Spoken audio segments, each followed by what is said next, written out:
আরে আপনি তো এক মেয়ের পেছনে ঘুরতে ঘুরতে ডিপ্রেশনে ভুগে ভুগে সুইসাইড করার সিদ্ধান্ত নিয়ে বসে আছেন, অথচ আল্লাহ যে আপনার জন্য কি হুর রেডি করে রেখেছেন যদি জানতেন তাহলে শাহাদাতের জন্য ছটফট করতে শুরু করতেন যে আল্লাহ দুনিয়া থাকবোই না, এই দুনিয়া আর ভালোই লাগে না, খালি পেরেশানি আর পেরেশানি, জলদি ডেকে নাও আমাকে তোমার কাছে। ওই সাহাবীরা যেমন বলেছে না, উহুদ পাহাড়ের পেছন থেকে জান্নাতের ঘ্রাণ পাচ্ছি, আরে খেজুর খাচ্ছে, খেজুর পর্যন্ত ধরে হাত থেকে ফেলে দিয়েছে, কেন এতগুলো খেজুর খাবো তারপর জান্নাতে যাব, এত দেরি করা সম্ভব না, সঙ্গে সঙ্গে ময়দানে নেমে গেছে, আল্লাহ তাআলা তাকে কবুল করেছে। এক যুদ্ধের পরে আল্লাহ রাসূল সাল্লাল্লাহু আলাইহি ওয়াসাল্লাম খায়বারের যুদ্ধের পর 7ম হিজরিতে গনিমতের মাল ভাগ করে দিলেন। তো এর মধ্যে এক বেদুইনের ভাগে কিছু সম্পদ পড়লো, কিন্তু ভাগ বাটোয়ারা করার সময় সে জায়গায় ছিল না। পরে যখন আসলো নবী বললেন এই যে তোমার ভাগের সম্পদ, তুমি এটা নিয়ে যাও। এবার বেদুইন হাসতে শুরু করলো, ইয়া রাসূলুল্লাহ কি বলেন, আমি কি মালের জন্য আপনার অনুসারী হয়েছি? গবেষক ও ইসলামিক চিন্তাবিদ হযরত মাওলানা শেখ আলী হাসান উসামা হাফিজাহুল্লাহ হযরতকে ওনার মূল্যবান নসিহত পেশ করার জন্য মাহফিল পরিচালনা কমিটির পক্ষ থেকে, ঈশ্বরগঞ্জবাসী তথা দত্তগ্রামবাসীর পক্ষ থেকে শুভেচ্ছা জ্ঞাপন করছি। সেই সাথে যারা দাঁড়িয়ে আছেন সকলকে আমি করজোরে নির্দেশ আদায় অনুরোধ করছি, আপনারা সকলেই বসে যান।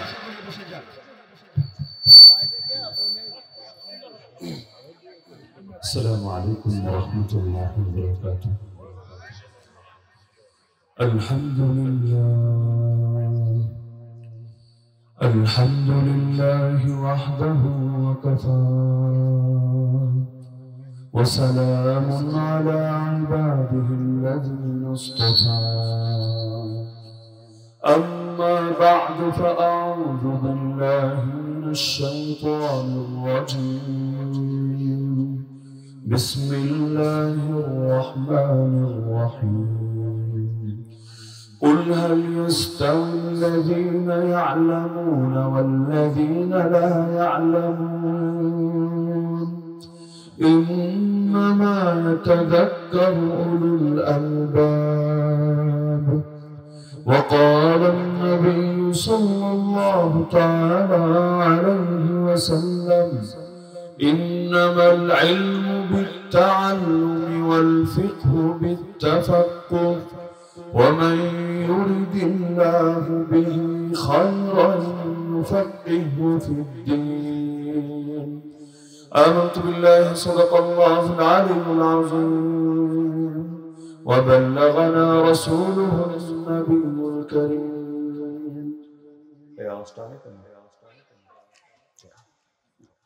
উত্তর দত্তগ্রাম নতুন বাজার ফুরকানিয়া হামিদিয়া নুরানি ও হাফিজিয়া মাদ্রাসা, উত্তর দত্তগ্রাম মাইজবাগ ঈশ্বরগঞ্জ মোমেন শাহের উদ্যোগে আয়োজিত আজকের এই বার্ষিক তাফসীরুল কোরআন মাহফিলের সম্মানিত সভাপতি, সহসভাপতি, প্রধান অতিথি, অন্যান্য অতিথিবৃন্দ, উপস্থিত আমার শ্রদ্ধা ওয়াজিবুল ইহতারাম হযরত উলামায়ে কেরাম, এলাকার গণ্যমান্য মুরব্বিগণ, স্থানীয় এবং দূর দূরান্ত থেকে আগত দিনদরদি কোরআন প্রেমী তাওহীদি জনতা এবং পর্দার আড়ালে থাকা মা বোনেরা, সময় বড় সংক্ষিপ্ত। হযরত উলামায়ে কেরাম সারাদিন ধরে কোরআন ও সুন্নাহর আলোকে অত্যন্ত গুরুত্বপূর্ণ আলোচনা করেছেন। আল্লাহ তাআলা তাদের সকলের ইলমে, আমলে, হায়াতে, পরিবারে সবকিছুতে বরকত দান করুন। অল্প সময়ে লম্বা চওড়া না করে মৌলিক দু একটা বার্তা আলোচ করে আলোচনার ইতিহাস ইনশাআল্লাহ। এক নম্বর বিষয় হলো আমাদের প্রত্যেকের নিজেকেই জিজ্ঞাসা করা দরকার। আল্লাহ রাসূল সাল্লাল্লাহু আলাইহি ওয়াসাল্লাম তো জানিয়েছিলেন তালাবুল ইলমি ফারিয়াদাতুন আলা কুল্লি মুসলিম, মৌলিক জ্ঞান অর্জন করা প্রতিটা মুসলমানের জন্য ফরজে আইন। প্রতিটা মুসলমানের মধ্যে আমিও আছি। আমি খেত খামারি করি, আমি কৃষিকাজি করি, আমি চাকরি করি, আমি ব্যবসায়ী করি, আমি যাই করি না কেন, প্রতিটা মুসলমানের মধ্যে তো আমিও শামিল আছি। যদি থাকি তাহলে মৌলিক জ্ঞান আমার মধ্যে কতটুকু থাকা দরকার ছিল আর কতটুকু আছে, এই প্রশ্নটা প্রত্যেকের নিজেকে করার সময় এসেছে। কেন? কারণ ওযু একবার করলেই মরণ পর্যন্ত থাকে না, বরং ওযু মাঝে মাঝে ভেঙেও যায়। যেমন দেখা গেল আসরের আগে ওযু করেছেন, মাগরিবের সময় হয়তো আবার ওযুখানে গিয়ে সিরিয়াল দিতে হবে। কেন? কারণ ওযু করার পরেও এমন কোন ব্যাপার ঘটে গেছে আপনার দ্বারা যেই কারণে ওযুটা নষ্ট হয়ে গিয়েছে। নামাজ আল্লাহু আকবার বললে নামাজ শেষ হয় না, বরং নামাজ মাত্র শুরু হয়। আসসালামু আলাইকুম ওয়া রাহমাতুল্লাহ বলা পর্যন্ত নামাজটাকে টিকিয়ে রাখতে হয়।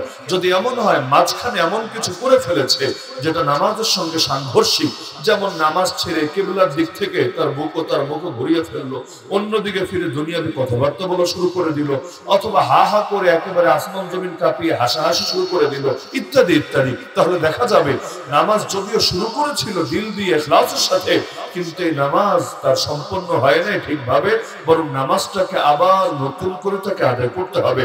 রোজা, রমজানে সাহারি খেলে রোজা হয়ে যায় না, বরং ইফতার পর্যন্ত এটাকে ধরেও রাখা লাগে। যদি এমন হয় দিনের মাঝখানে এসে সে রোজা নষ্ট হয়ে এমন কিছু করে ফেলেছে, যেমন নতুন বিয়ে শাদী করেছে, চাকরি থেকে ফিরে এসেছে দুপুরবেলা ঘরে এসে আর মাথা ঠিক নাই, কাম যা করার করে ফেলেছে, এরপর বেচারা আবার ইফতারের সময় মন করে ইফতারও খাচ্ছে, ভাবছে যে আজকে পহেলা রোজাটা সম্পন্ন হয়েছে, অথচ রোজাটা হয় নাই, বরঞ্চ তার উপর এমন জরিমানা চলে এসেছে এখন তাকে উল্টা কাফারাও দিতে হবে। একটার জায়গায় 60টা রোজা টানা 2 মাসের রোজাটাকে রাখতে হবে জরিমানা হিসাবে। তাহলে যে কোনো কাজ শুধু শুরু করলেই হয় না, সমাপ্ত পর্যন্ত এটাকে টিকিয়েও রাখতে হয়।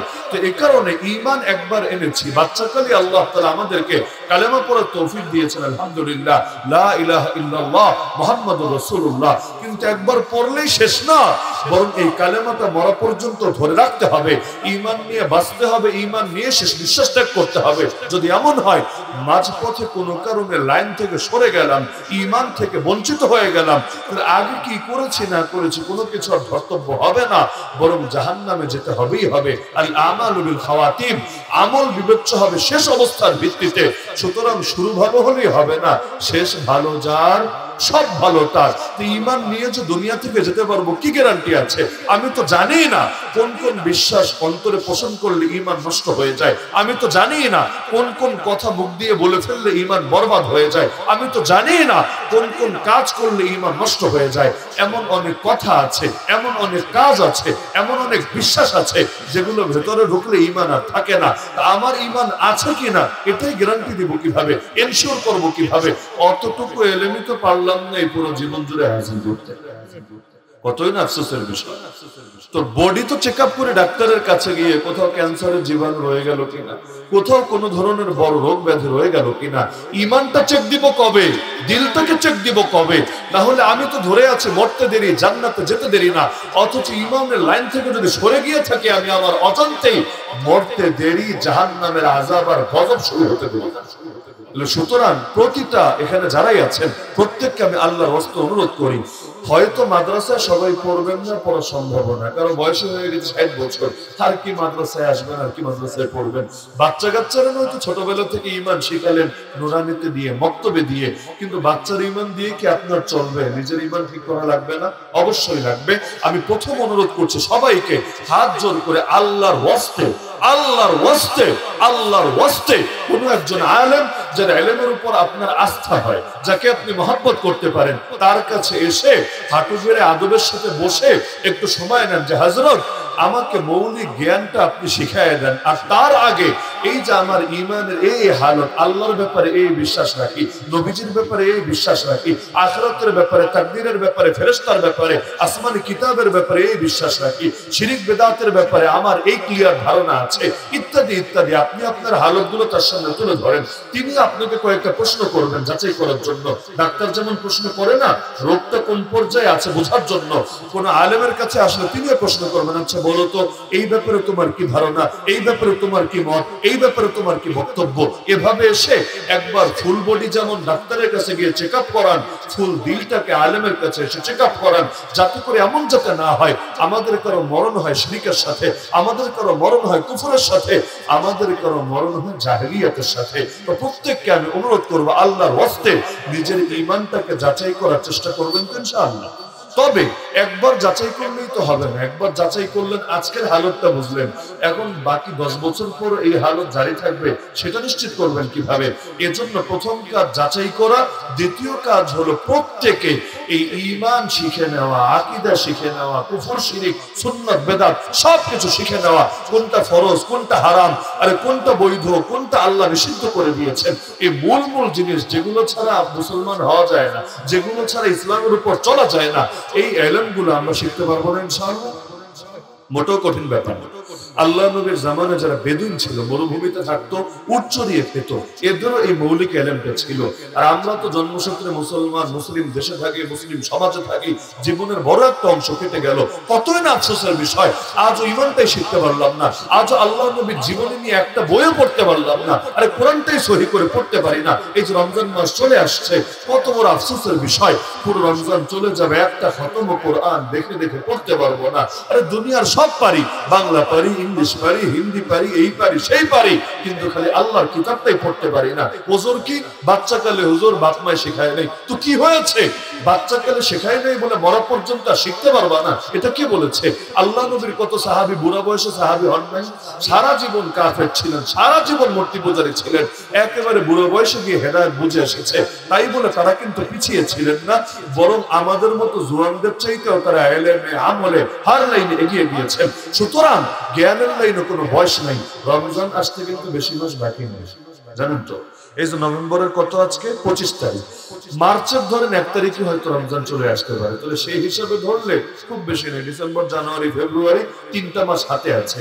কিন্তু আমি গ্যারান্টি দিয়ে বলতে পারি 3টা মাসও যদি আপনারা নিয়মিত মেহনত করতে পারেন, ইনশাআল্লাহ সুম্মা ইনশাআল্লাহ প্রত্যেকেই মূল ইলমটা হাসিল করে ফেলতে পারবেন। আর ইলম যদি হাসিল করেন, কোরআন যদি শিখে ফেলেন, আকীদা যদি সহি করে ফেলেন, ইনশাআল্লাহ আমাদের সমাজে যত দলাদলি আছে মুসলমানদের ধর্মের নামে, দলাদলির 50% খতম হয়ে যাবে। বলবেন কিভাবে? এই যে সমাজের মধ্যে যারা বেদাত করে, নাই ময়মনসিংহে বেদাতি নাই আছে, সমাজের মধ্যে যারা বেদাত করে তারা কি সেটাকে খারাপ ভেবে করে নাকি ভালো ভেবেই করে? এই যে গান বাজনা করে, হ্যাঁ গান বাজনার মধ্যে কথা হয়তো ভালো কথাই বলে, কি কথা? কবরের কথা, আখিরাতের কথা, বিভিন্ন নবীর কেচ্ছা, কথা তো সুন্দর সুন্দর কথাই বলে, কিন্তু বাদ্যযন্ত্র দিয়ে গান বাজনা করে নারী পুরুষ একসাথে বসে তালে তালে করতে থাকে। ওদের নিয়ত বড় ভালো, আল্লাহরে হয়তো রাজি করবে, খুশি করবে। ওই মমতাজ আপা দেখেন না, সংসদে দাঁড়ায় পর্যন্ত বলে যে বেচারি নাকি শিয়াশিত্তা পড়েছে। শিয়াশিত্তা আবার কি? বুখারী মুসলিম বলতে বলতে মিশকাতের নামও বলে ফেলে, যদিও মিশকাত আবার শিয়াশিত্তা ছিল কবে, এটা শুনলে যে কোনো আলেম হাসতে বাধ্য হবে। এই বেচারি বুখারী শরীফ পড়লো, মুসলিম শরীফ পড়লো, এত কিছু পড়ে গান বাজনা যে হারাম এটা শিখতে পারলো না, একজন নারীর যে পর্দা করা লাগে এটা শিখতে পারলো না, সারা জীবন যে আকাম কুকাম করেছে এগুলো যে ইসলামের নিষিদ্ধ এটা শিখতে পারলো না। তাহলে পড়তে বলেছে কে? তার মানে পড়েছে আমলে পরিণত করার জন্য না, পড়েছে এগুলো দিয়ে বিভিন্ন গান বানিয়ে বানিয়ে সেগুলো শুনিয়ে পাবলিকের পকেট কেটে নিজের পকেট ভরার ধান্দা করার জন্য। তাহলে সুতরাং আমাদের সমাজে যারা না জেনে না বুঝে গোমরাহিতে লিপ্ত আছে, এদেরও সবচেয়ে বড় ঝামেলা এখানে যে এরা এলেমের থেকে বঞ্চিত হয়ে আছে। বাংলাদেশে এমন লোক দেখবেন মানুষ মানুষের সেজদা করে, দেখেন না জীবনে? কখনো জিন্দা মানুষরে করে, কখনো মুর্দা মানুষ মানে মাজারে গিয়ে সেজদা করে, অথচ আল্লাহরও ঠিকঠাক মতো সেজদা করে না, ফজরের জীবনেও করে না। আর ফজর বাদই দেন, এমনকি জুমার নামাজও অনেকে আসে না, কিন্তু মাজারে গিয়ে ঠিকই সেজদা দেয়, তখন আর কোনো কমতি করে না। ওদেরকে জিজ্ঞাসা করেন মাজারে কেন সেজদা দিলা, ওরা বলবে আরে আল্লাহর রাজি করার জন্য। আল্লাহর রাজি করতে চাইলে মাজারে সেজদা কেন? বলবে পীর বাবা যদি রাজি হয় আল্লাহর কাছে সুপারিশ করবে, সুপারিশ করলে আল্লাহ তার সুপারিশের কথা শুনবে। মানে পাগলরা দুনিয়াতে ট্রাফিক পুলিশের কাছে ধরা খেলে যা করে আল্লাহর সঙ্গে তা শুরু করে দিয়েছে। ট্রাফিক পুলিশের কাছে যদি ধরা খায়, কাগজপত্র ঠিকঠাক না থাকে, অথবা হেলমেট নাই, অথবা ড্রাইভিং লাইসেন্স নাই, কি করে? বেশিরভাগ মানুষ ফোন ধরায় দেয় সার্জেন্টের কাছে। ফোনের ওপারে কে আছে? এলাকার কোন পাতি নেতা বা বড় নেতা, তার সাথে ধরায় দেয়, অথবা প্রশাসনিক কোন কর্মকর্তা, স্যার একটু কথা বলেন, সে বলে দেয় না ছেলে তো ভালো ছেলে, আজকে হয়তো হয়ে গেছে, হেলমেট টানতে মনে নাই, অথবা অন্যের গাড়ি নিয়ে বের হয়েছে, কাগজপত্র চেক দেয়নি, থাক এবারের মতো ছেড়ে দেন, আগামী তো ঠিক হয়ে থাকবে। ও চিন্তা করে আমি এলাকায় চাকরি করতে এসেছি, এলাকার নেতাদের খেপিয়ে তুললে ঝামেলা আছে, বাইরের মানুষ যত বড় পদে থাকুক না কেন স্থানীয়দেরকে বাধ্য তো চলতে পারবে না, সে চিন্তা করে থাক ঝামেলা যাওয়ার কোনো দরকার নাই। এই যে দেখা যায় দুনিয়াতে যেমন ফোন দিয়ে দিয়ে বড় বড় ঝামেলা খতম করিয়ে নেয়, এই পাগলরা ভাবে জীবনে আকাম কুকাম তো কম করে নাই, পাপ তো কম করে নাই। ওই পীরও যদি এভাবে সেজদা দিয়ে টিয়া রাজি করতে পারে, পীর আল্লাহরে বলবে আল্লাহ আমার লোক, আমার দলের সদস্য, ওরে কিছু বললেন না, ওরে এবারের মতো ছেড়ে দেন। নাউযুবিল্লাহ মিন যালিক। দুনিয়ায় যেমন চাইলে প্রেসিডেন্টের সঙ্গে, প্রাইম মিনিস্টারের সঙ্গে দেখা করা যায় না, কথা বলা যায় না, বরং ভায়া ধরা লাগে, ভায়া লিঙ্ক ধরে ধরে ওই পর্যন্ত পৌঁছা লাগে। তার আল্লাহ পর্যন্ত পৌঁছার জন্য ভায়া ধরে বসেছে। এখন আল্লাহরে ডাইরেক্ট ডাকে না, আল্লাহ তাআলার কাছে ইবাদত সরাসরি করে না, ভায়া হয়ে হয়ে পৌঁছতে চায় আল্লাহর কাছে। নাউযুবিল্লাহি মিন যালিক। তো এই যে যারা মাজারে গিয়ে গিয়ে সিজদা করে, এদের বড় একটা অংশই এমন, এরা মূলত ইলম থেকে বঞ্চিত হয়েছে, মূর্খতার কারণে এরা নতুন ফেরকা, নতুন দলে পরিণত হয়েছে। এরকম বহুত উদাহরণ দেওয়া যাবে, সময় কম বলে আমি উদাহরণ বাড়াচ্ছি না। তো বহুত ক্ষেত্রে দেখা যাবে এলেমে যদি ঝামেলা থাকে তাহলে আমলে ঝামেলা হবেই হবে, কারণ এলেম আগে আমল পরে। আপনি হজে আগে যাবেন না হজের এলেম আগে শিখবেন? যদি এলেম না শিখে সৌদি যান, গিয়ে কি করবেন? একটা ট্যুর দিয়ে আসবেন, শুধু একটু ঘোরাঘুরি করে আসবেন। আপনি তো জানেনই না হজ কিভাবে শুরু করতে হয়, কিভাবে শেষ করতে হয়, 8ই জিলহজ কি করতে হয়, 9ই জিলহজ কি করতে হয়, কিছুই জানেন না। তা আগে শিখতে হয়, পরে করতে হয়, এটাই বাস্তবতা। ড্রাইভিং শিখলেনই না, রাস্তায় গাড়ি নিয়ে নেমে গেছেন, তো কি হবে? কখনো মরণ ছাড়া আর কি বা জুটবে? সাঁতার শিখলেনই না, শহরে থাকেন বয়লার মুরগিতে পরিণত হয়েছেন, গ্রামে এসে ডাইরেক্ট নদীতে নেমে গেলেন, কি অবস্থা হবে? ডোবা ছাড়া কপালে আর কি জুটবে? গাছ বাওয়া শিখলেন না, আর বন্ধু একটা ধরে আপনার গাছের আগায় উঠায় দিয়েছে, কি অবস্থা হবে? এবার নামবেনই বা কেমনে? লাভ দিলে তো আপনার পা ভাঙার সমূহ আশঙ্কা আছে। তো যে কোনো কাজ আগে শিখতে হয়, পরে করতে হয়। আর সুবহানাল্লাহ, খালি ইসলামটাই আমাদের আর শেখা লাগে না, এটা না শিখাই করা যায়। যা দেখেছি সমাজে, যা দেখেছি বাপদাদার থেকে, বাস অটোমেটিক করলেই চলবে, আর করলেই চলবে, কোনো দলিল লাগবে না, শরীয়তের কোনো নীতি অনুসরণ করা লাগবে না। এগুলোর কারণেই আজকের মুসলিম বিশ্বের মধ্যে এত দলাদলি, এত ভাগাভাগি, এত মারামারি শুরু হয়েছে। সুতরাং ইসলাম সম্পর্কে জানার দরকার আছে নাকি নাই? আরে আছে নাকি নাই? আর আমার দ্বিতীয় এবং আজকে শেষ পরামর্শ, সেটা হলো গুনাহ করতে মজা আর নেক আমল করতে বড় কষ্ট। যেমন শীতকাল আসছে, ফজরের নামাজে কয়জন মুসল্লি পাবেন? কেন? কারণ ফজরের সময় উঠে ঠান্ডা পানি দিয়ে উযু করে কাঁপতে কাঁপতে মসজিদে আসতে বড় কষ্ট। কিন্তু রাত 3টা পর্যন্ত মোবাইলে ঢুকে ইন্টারনেট চালু করে আজেবাজে জিনিস দেখায় কোনো কষ্ট নাই, মজা আর মজা। এখন তো ছেলে পেলে ফজর নামাজ পড়বে কোত্থেকে, আর ফজরের পর মক্তবে আসবে কোত্থেকে? রাতে তো ঘুমাই না, ঘুমাবে কেন? কারণ প্রত্যেকে নেক আমলে ব্যস্ত থাকে। আগে সিনেমা হল থাকতো, মাসে একবার গেলে যেত, এখন তো পকেটে পকেটে সিনেমা হল নিয়ে ঘোরে। তাও তো সিনেমা হলে ন্যূনতম ভদ্রতা আছে, পকেটে যেটা নিয়ে ঘোরে ওখানে তো ভদ্রতাও নাই। সিনেমা হলে দেখানো সম্ভব না এমন বহুত কিছু এখানে দেখছে। তো পাপের জিনিস করতে মজা, করতে মজা, আর নেক আমল করতে বড় কষ্ট। কিন্তু দুনিয়া তো পরীক্ষার জায়গা, পরীক্ষার জায়গা না? পরীক্ষা যেহেতু দিতে এসেছি, এখানে কষ্টটারই বেছে নিতে হবে। চিরতা জীবনে খেয়েছেন চিরতার পানি? খান নাই? চিরতার পানি একবার খেয়ে টেস্ট করে দেখেন, জিন্দগিতে একবার অন্তত আইডিয়া থাকা দরকার। আমার মনে পড়ে প্রথম যেবার মুখে দিয়েছে, হায় রে, মনে হচ্ছে ভেতরে যা আছে সব বমি হয়ে বের হয়ে চলে আসবে। তারপরও কষ্ট করে খেতে হয়েছে। কেন?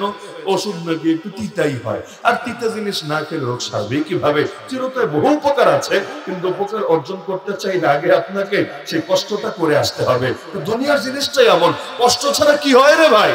দুনিয়া এই যে যারা পড়ালেখা করে বড় হয়, বড় বড় পদ পায়, বড় বড় চাকরি পায়, এই পড়ালেখা করতে কার ভালো লাগে? বলবেন না? জিজ্ঞাসা করেন, 2টা-4টা ভূত এমন পাইতে পারেন যাদের আসলে পড়ালেখা করতেই মজা লাগে। আর বেশিরভাগ হলো এমন, আসলে মন তো চায় না, তো কষ্ট করে পড়ে, না হলে বাপ কি বলবে, মা কি ভাববে, আগামী দিনে সার্টিফিকেটের কি অবস্থা হবে। তো পড়ালেখার জামানায় পড়ালেখারই সবচেয়ে কঠিন জিনিস মনে হয়। আর শেষ করার পর অবশ্য তখন আবার উল্টে যায়, তখন মনে হয় ছাত্র জামানাই ভালো ছিল। মানুষের এটা নেচার। এখন যেমন অনেকে বলতে শুরু করেছে আওয়ামী লীগই ভালো ছিল, বলে না অনেকে, মানে কষ্ট একটা পেলেই হলো, ব্যাস খালি আগের ডায়লগ। বাংলাদেশে আগে 5 বছর পর পর সরকার চেঞ্জ হতো, কেন? মানে 5 বছর এইটা, তো 5 বছর আবার ওইটা, আবার এইটা, আবার ওইটা, আবার এইটা, আবার ওইটা। এটা কেন? মানে একটা কালচারই হয়ে গেল এমন যে যখন নতুন একটা আসবে মনে হবে আগেরটাই ভালো ছিল, আবার যখন ওইটারে আনবে মনে হবে আগেরটাই ভালো ছিল। মানে প্রেমিকাকেই মিস করে যাবে সারা জীবন, সেই প্রাক্তনকেই স্মরণ করে করে কাটাবে সারা জীবন। এই হলো হালত। তো পড়ালেখার জামানায় মনে হয় পড়ালেখা বড় কষ্ট, পরে মনে হয় পড়ালেখাই ভালো। তো দুনিয়ার লাইনে মনে হয় দুনিয়ার জীবনটা, আরে দুনিয়ার জীবনটা তো বড় কষ্ট, কষ্ট আর কষ্ট। কিন্তু জাহান্নামে গিয়ে যদি মাইল খাওয়া শুরু হয় তখন মনে হবে আরে দুনিয়ার জীবন তো মজা আর মজা, আর জাহান্নামের কষ্টের চাইতে বড় কষ্ট আছে নাকি? এজন্য আমাদেরকে পরিণতি সামনে রেখে চিন্তা করতে হবে। পরীক্ষার হলে আছি, এখন মজা করার টাইম নেই, এখন বিনোদন করার টাইম নেই, বরং পরীক্ষার প্রতিটা মুহূর্তকে কাজে লাগাতে হবে। তাহলে রেজাল্ট বের হওয়ার পরে ভালো কিছু আশা করা যাবে। একটা হাদিস শুনাই, আপনারা সকলে হয়তো শুনেছেন, দুনিয়া মুমিনের জেলখানা, কাফেরের স্বর্গ। শোনেন নাই? ইমাম ইবনে হাজার আসকালানী রাহমাতুল্লাহ আলাইহি, যিনি সহিহ বুখারী শরীফের সবচেয়ে প্রসিদ্ধ ব্যাখ্যা গ্রন্থ যেটা ফাথুল বারী, এটা লিখেছেন মৃত্যু বহু আগে, এখন 1446 হিজরি, তার মৃত্যু 852 হিজরি। কতকাল আগের মানুষ চিন্তা করে। একদিন বিকালবেলা হাঁটতে বের হয়েছে। তো বড় হুজুর যদি বিকালবেলা হাঁটতে বের হয়, কি অবস্থা হবে আপনারা ধারণা করতে পারেন। ডাইনে বামে সামনে পেছনে অনেক সাগরে, অনেক মুরিদানরা যাবে, এমনকি জুতাটা পর্যন্ত খুলে নিজের হাতে নিতে পারবে না, কেউ না কেউ বরকতের নিয়াতে হাতে তুলে নিবে। তো তিনি হেঁটে যাচ্ছেন, পেছনে সাগরেদরা আছে, মুরিদানরা আছে। এর মধ্যে একটা লোক দৌড়াতে দৌড়াতে আসছে, এসে বলছে, হুজুর, ও হুজুর, আমার একটা প্রশ্ন আছে। সবাই অবাক। পরে দেখা গেল লোকটা আসলে মুসলমানই না, খ্রিস্টান। খ্রিস্টান হুজুরের কাছে প্রশ্ন করতে এসেছে। কি প্রশ্ন? প্রশ্নটা শোনার আগে খ্রিস্টান লোকটার অবস্থা বোঝেন। তার অবস্থা হলো, বেচারা কাজ করতে করতে, মানে সারাদিন রোদে থাকতে থাকতে শরীরের চামড়া পুরে কালো হয়ে গেছে। এমনকি সারাটা জীবন পরিশ্রম করতে করতে খাবার দাবারও ঠিক মতো পায়নি, পেট যেন পিঠের সঙ্গে লেগে গেছে। আর বয়স হইলে অনেকে একটু নিচু হয়ে যায় না, রুকুতে চলে যায়। এখন স্বাভাবিক সোজা হয়ে দাঁড়াতেও পারেন, অনেকটা নিচু হয়ে যাচ্ছে। এসে বলে, হুজুর, আমার একটা প্রশ্ন আছে। প্রশ্ন হলো, আমি তো জানি নবীরা যা বলে সত্য বলে, আর সত্য তো সেটাই যেটা বাস্তবতার সঙ্গে মিলে। বাস্তবতার সঙ্গে না মিললে তো সত্য বলে না, মিথ্যা বলে।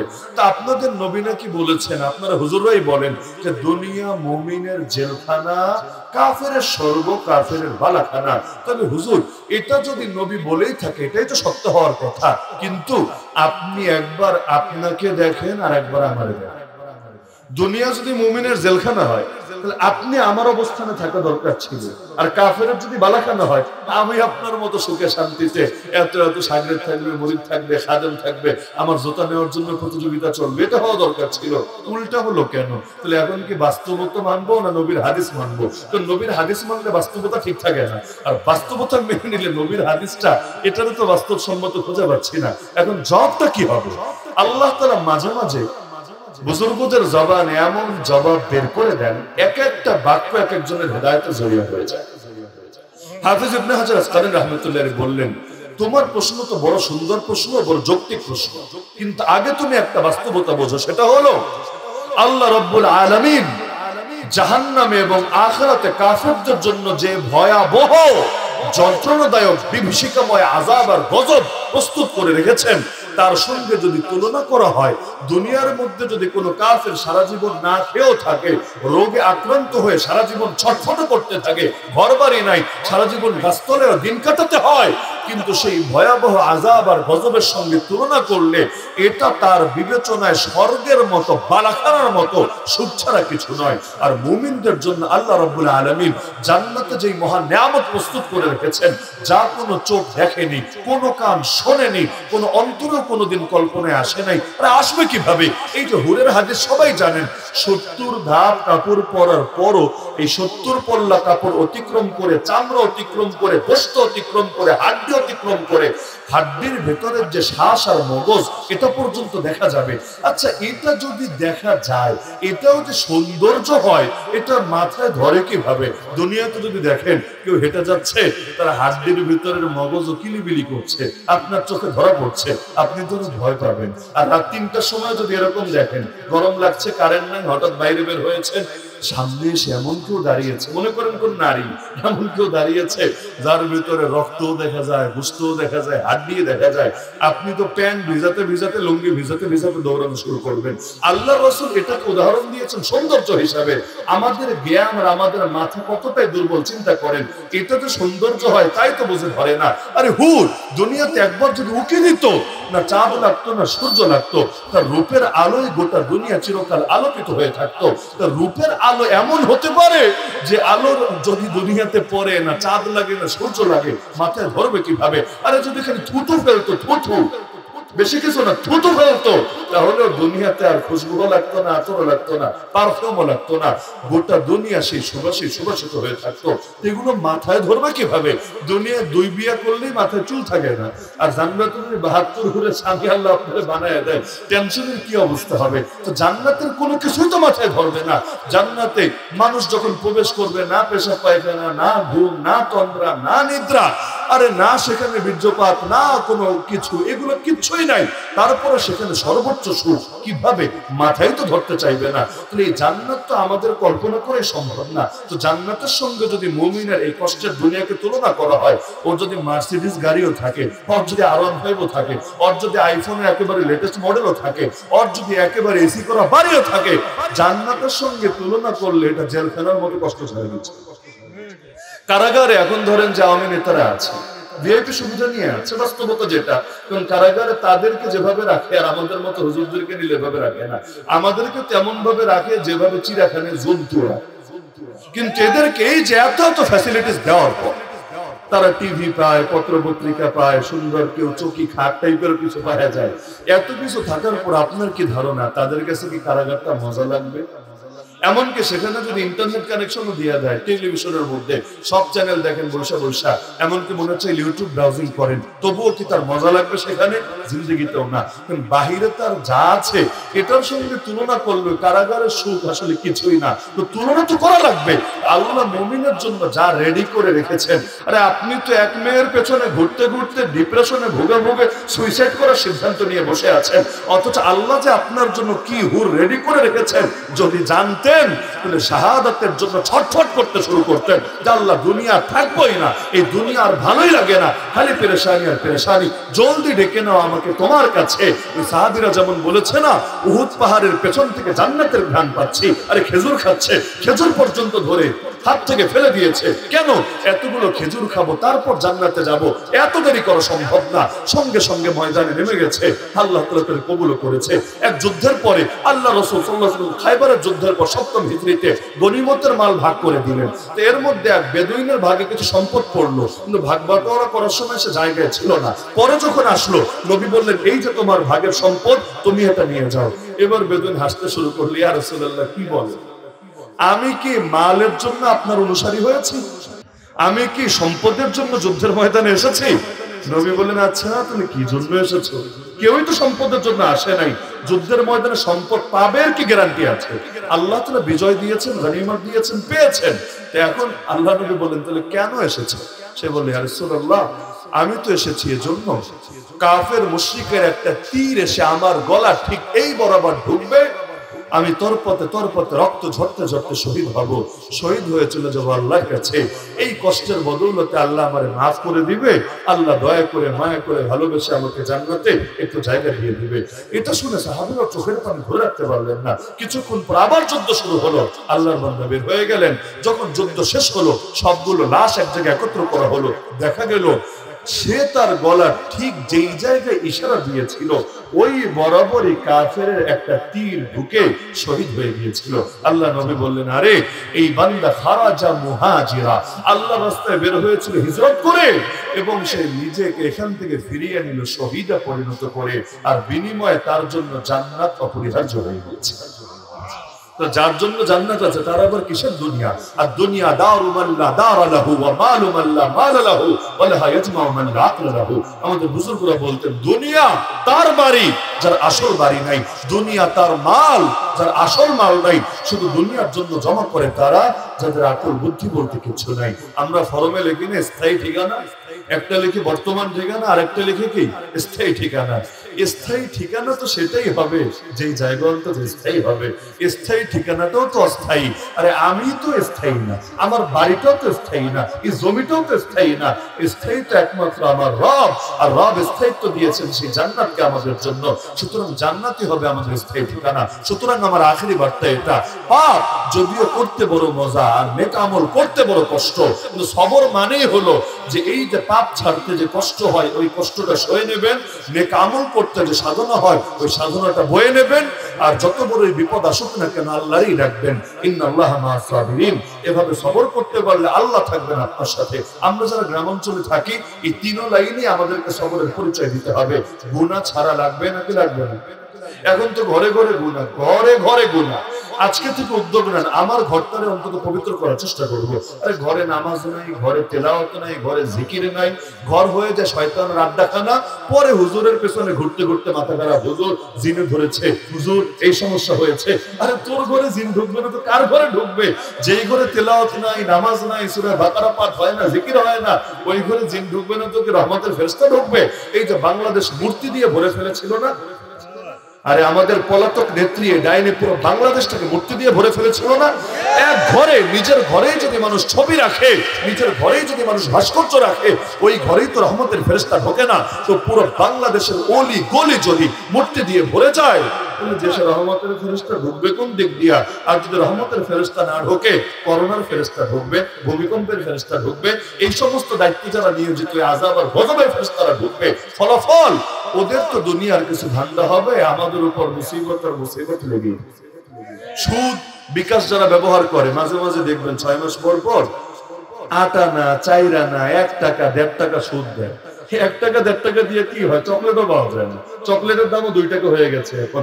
তো হবে না কিচ্ছু, কিন্তু আপনি যদি জান্নাতে যেতে না পারেন, আপনার রক্তেও যদি সুদ মিশ্রিত হয়, এজন্য এভাবে সুদ গ্রহণের পর্যন্ত রন্ধে রন্ধে ছড়িয়ে দিয়েছে। গুনাহ নিজেকেও ছাড়াতে হবে, পরিবারকেও গুনাহ মুক্ত করতে হবে, রাষ্ট্রটাকেও গুনার পরিবেশ থেকে আলাদা করতে হবে। আরে চারদিকে গুনাহ আর গুনাহ, অশ্লীলতা, বেহায়াপনা, বেলাল্লাপনা, এগুলোর বিরুদ্ধে রুখে দাঁড়ান। আপনারা থাকতে এলাকার মধ্যে যাতে কনসার্ট না হয়, আপনারা থাকতে এলাকার মধ্যে যাতে যাত্রাপালা না হয়, আপনারা থাকতে এলাকার মধ্যে যাতে বেশ্যাখানা তৈরি না হয়, আপনারা থাকতে এলাকার মধ্যে মাদকের সাম্রাজ্য যাতে গড়ে না ওঠে। হয়তো আপনারা থাকবেন, না হলে ওরা থাকবে, প্রয়োজন রক্ত দিবেন, তবুও এই সমস্ত পাপ যাদের কারণে আযাব আসে, এই সমস্ত পাপীদের থেকে এলাকাকে পবিত্র রাখবেন। পারবেন তো ইনশাআল্লাহ? আল্লাহ সবাইকে তৌফিক দান করুন। কষ্ট করে যারা সারাদিন ধরে আজকের এই ওয়াজে শরীক থেকেছেন, আল্লাহ রাব্বুল আলামিন সবার নাম জান্নাতুল ফেরদাউসের লিস্টে অন্তর্ভুক্ত করুন। সবাই দুরূদ শরীফ পাঠ করি, এখন মোনাজাত হয়। Presents by Kuakata media centre.